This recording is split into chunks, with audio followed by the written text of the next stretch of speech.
Hi, Matt's daughter here. I just wanted to jump in really quick and say thank you to everyone who supports the program. It means a lot.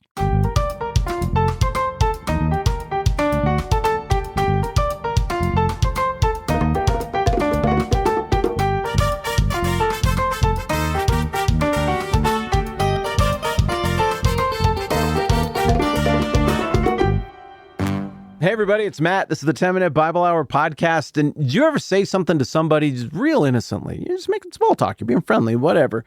And then they get real defensive because it turns out you touched a nerve or something? That has happened to me a lot, but the first time I ever remember that happening was in fourth grade. I was walking down the street. We just moved to this new town. I didn't know nobody. And I see this big tree in this house about 4 doors down. It's one of those that has horizontal branches that are within jumping distance of the ground. I thought, it'd be a fun tree to climb in and play in. I looked a little closer, and sure enough, somebody else had the same idea. There's a kid playing that tree, hanging with both hands from one of those horizontal branches. I was like, oh, that's cool. Maybe I got a friend here. And so I said, hey, man, you having fun? And he said, it's my house. And I was like, oh, well, I didn't understand. Like, why are you angry at me? I thought we had tree liking in common. Now you're yelling. I'm disoriented. So I didn't talk to that kid for a while after that. But later I ran into him again. We kind of compared notes. And I found out that that was a rental house that his parents owned, and it was empty at the time.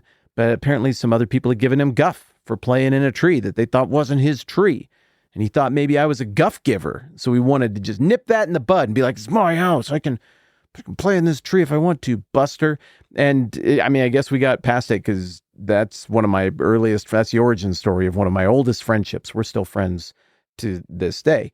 But, you know what it's like, right? To touch a nerve on accident. You didn't really know why. And you thought you were just saying something or hearing something completely innocuous. And there you go. Well, if you get that, you're going to understand what's going on today, because here is a seemingly innocuous verse from the Holy Bible, in the book of John, chapter 2, verse 12, that I'm going to read. And some of you are going to think, that was harmless. What on earth could we need to talk about there? Why don't we just move forward, because maybe it's time in this podcast to move a little faster through John. Maybe it could be that. Others of you are going to be like, no, I know exactly what we need to talk about there.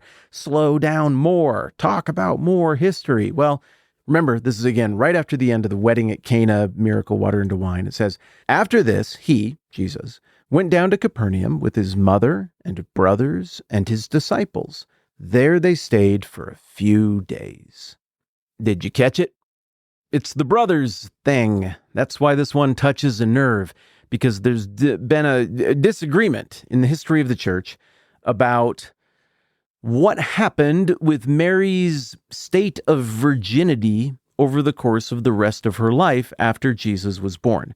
You got a bunch of people who argue, starting in the 3rd century especially, that Mary remained a virgin after Jesus was born, and she was never intimate with her husband Joseph.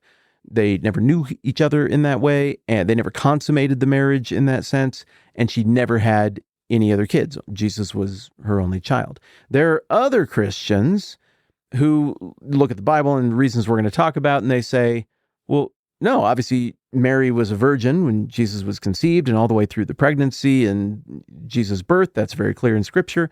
But then after that, the Bible is silent on, what happened in private in a marriage between a man and a woman, Mary and Joseph. But I mean, they're married.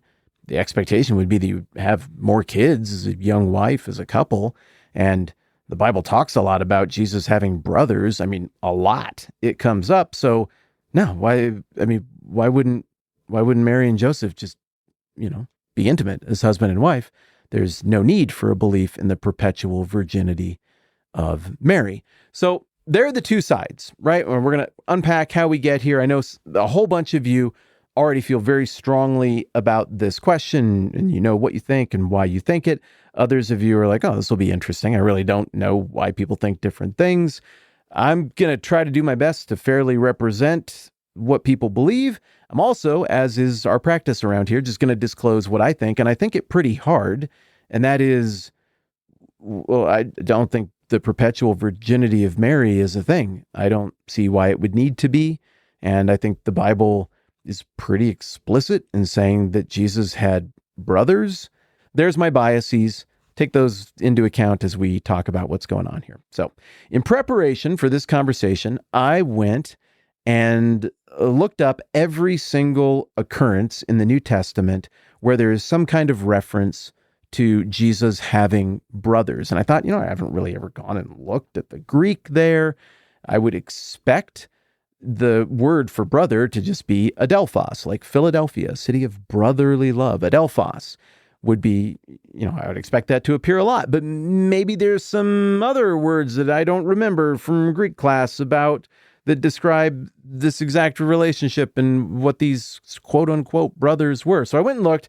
I got out my little Greek New Testament and I wrote down a little chart and I did the thing. And here's what I found.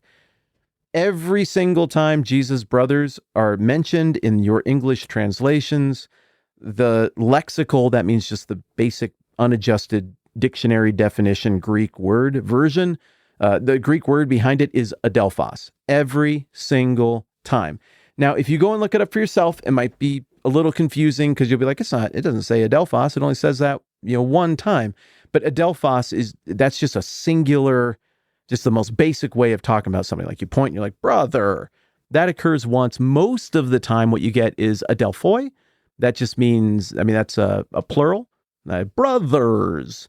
And then a couple of times you get a construction that's a little bit different where, the brothers are like the direct object of Jesus. And so it's a little bit confusing, but it's just fact. This is easy translation stuff.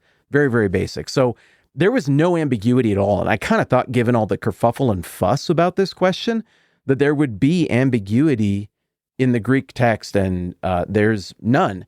Here we go. From top to bottom, I wrote them down. Adelphoi, adelphoi, adelphoi, adelphos, adelphoi, adelphoi, adelphoi, adelphoi, adelphoi, adelphoi.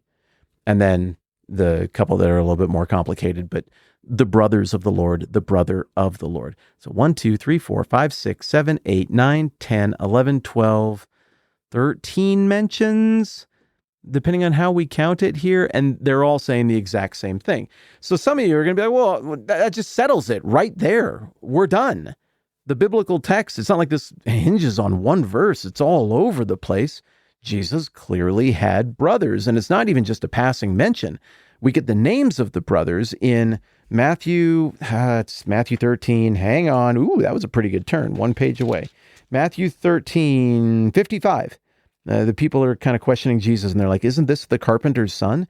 Isn't his mother's name Mary? And aren't his brothers James, Joseph, Simon, and Judas? Well, okay, that's even more specific. They have names, and some of those names come up later because they turn out to be really important characters in the New Testament. James and Jude are associated with Jesus. So, it sure looks like this is just a gimme. Now, in the early going of church history, the church fathers don't talk about the perpetual virginity of Mary at all. So in the first century, from through the life of Jesus and the writing of the whole New Testament, all the way up to 100 AD, there's just nothing. Nobody touches it. It doesn't seem like it was a question anybody had. If it was something people were musing about, no record of that survives coming down to us. There's a very important document called the Didache. It kind of echoes a lot of the Sermon on the Mount stuff from Matthew. Talks a lot about how to do church and religious rituals and stuff, Christian rituals, stuff like that. It makes no mention of this question, perpetual virginity of Mary, the question of who these brothers were, where did they come from, were they not brothers? It's just not on anybody's radar. The church fathers of the early 2nd century almost entirely don't talk about it. The only possible character who sort of touches on it is a guy named Papias or Papias, and he doesn't really nudge things in one direction either way. He mentions there are traditions about the nature of Jesus' family and extended family, but he doesn't address the question of Mary's perpetual virginity in any way. So huge names come and go, like Clement of Rome, Ignatius, Polycarp, Quadratus, Justin Martyr. It's okay if you don't know who these people are. Athenagoras, people say that one differently, and I say it the way I say it. Theophilus of Antioch, Melito of Sardis, Irenaeus of Lyon. all through the second century, rather, it just doesn't come up. I mean, they talk about the virgin birth and they talk about Mary, but they don't deal with any of this. It's a lot of people who take that pitch. They don't speak to it, right? Clement of Alexandria, who's a very important church father, he speaks to it in the late second century, getting on toward 200. Maybe he speaks to it in the early 200s. And he is the first to really advance the idea that Mary was a virgin forever. And he says that all the accounts of brothers in the New Testament are all older brothers of Jesus who were Joseph's from a previous marriage. Now, there's no biblical evidence for that, but that's what Clement does with it. And who knows, maybe he knew somebody.